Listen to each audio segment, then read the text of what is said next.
مرکزي حکومت غوښتله چې تا چپ کړي او ستا د دغه چپ پاتې کېدو لپاره تا ته ځینې پیشنهادونه وکړي. دا رښتیا ده؟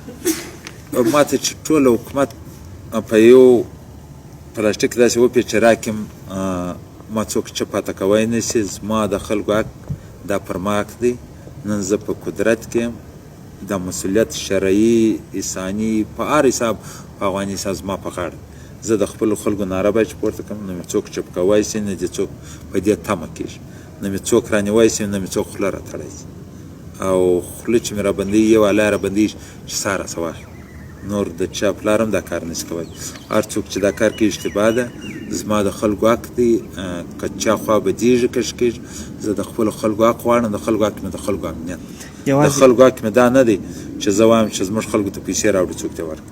د خلکو حق مې دا نه دی چې زه وایم راس ما ته غټ مقام راکړه. د خلکو حق مې دا دی چې زما سیمې ته امنیت راغلی، ټول افغانستان ته امنیت غواړم، بیا د لوی کندهار ته غواړم.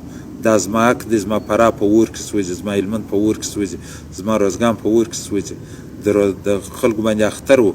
زما په جلال آباد کې د پر دنیا د نوي کال ورځ زما جلال آباد جنازه په وینو رنګ. د خلکو باندې اختر و. زما د روزګان ښځې د روزګان په رود کې په ګولۍ ویشتې وي او په اوبو کې پرتې وي. نو دا د زغم وړ نه دی. دا زما حق دی. نه څوک خوله راتړی شي او نه مې څوک چپ کوی شي، نه دې څوک اختارونه راکوي، نه د چا په اختار با کوم، نه په مرکه منم. یو شی منم چې دغه سیمې ته حقیقتي کار وکړي، زه به لکه عسکر داسې ورسره ځغلم.